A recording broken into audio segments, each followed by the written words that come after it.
I'm absolutely excited to be here today to help celebrate this exciting new partnership with Hydro One, Ontario Power Authority, and Toronto Hydro Corporation. The Centre for Urban Energy at Ryerson is a unique development in Canadian post-secondary education, and I can't think of a better location for this wonderful centre than right here at Ryerson University. I don't think there's a better place for it. So, Sheldon, congratulations. This is the location for this centre, and I'm very confident it's going to do great work here. And I thank Mohammed for extending an invitation that I'm always welcome here, but this isn't my first time here at Ryerson.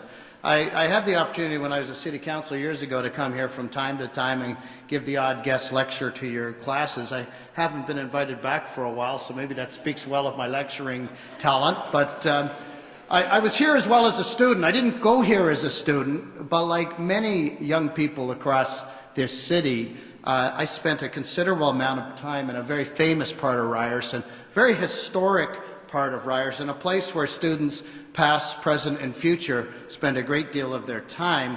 It's a place called Oakham House Pub, which some of you may be familiar with, and I'm not going to suggest that President Levy frequents there often, but I suspect he's probably heard of the place. And my understanding is it's still going strong, like all parts of Ryerson are, and the beer is still cheap, so that's a good thing to know as well.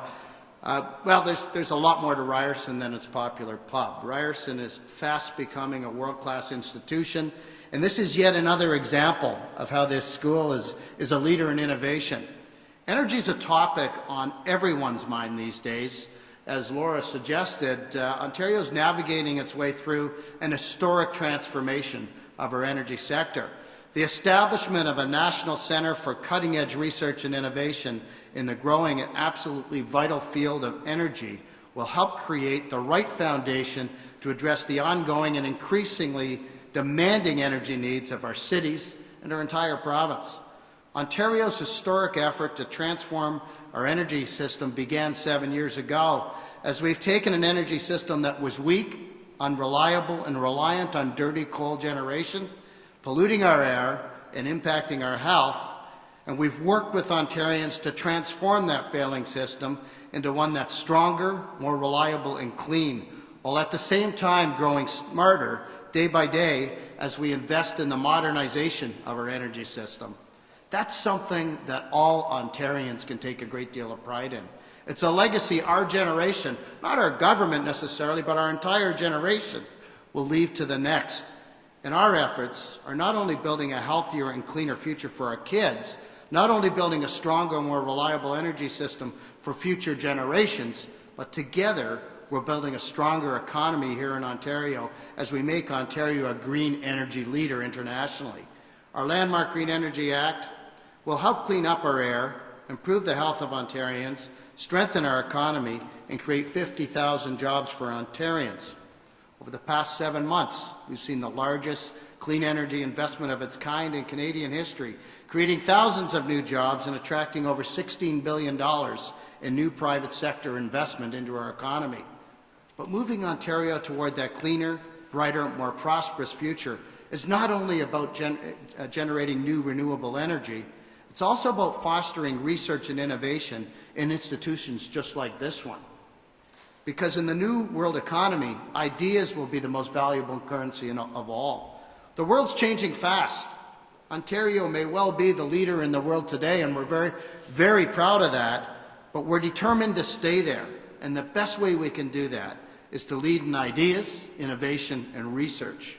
This centre, with its proposed multidisciplinary approach toward the discovery of innovative, practical solutions to urban energy issues, has the potential to help put Ontario out ahead of the rest of the world, but just as importantly, in that fast-changing world, to keep us there. And that's where we want to be. This centre will foster dialogue consistent with the clean energy goals of this province, issues like conservation, demand management, renewable energy integration, transmission supply enhancements, and renewable energy storage technology. I want to share a little story with you about my early days as Minister of Energy, when I came across a gentleman by the name of John MacDonald, who engineers in this room will know well. John MacDonald was the founder of the Canadarm. He's a very well-respected engineer across the sector, is world-renowned. One of the things that he said is the jurisdiction that discovers the technology for storage of renewable energy will be a jurisdiction that gets out way ahead of everybody else, and the economic benefits to that are absolutely incredible. It is the way of the future, and I think a centre like this has potential to get us there. And the emphasis on building university-industry partnerships will not only benefit the energy industry, but our urban economies as well, as Sheldon said earlier. As we strive to build a better Ontario for future generations, this is the kind of research and these are the kind of partnerships that are going to help get us there. So congratulations to Ryerson University and the 3 founding sponsors, Hydro One, Ontario Power Authority, and Toronto Hydro. This centre is a welcome addition to our growing clean energy economy here in Ontario. And together, we're creating a cleaner, brighter, more prosperous Ontario for each and every one of us. Thank you very, very much.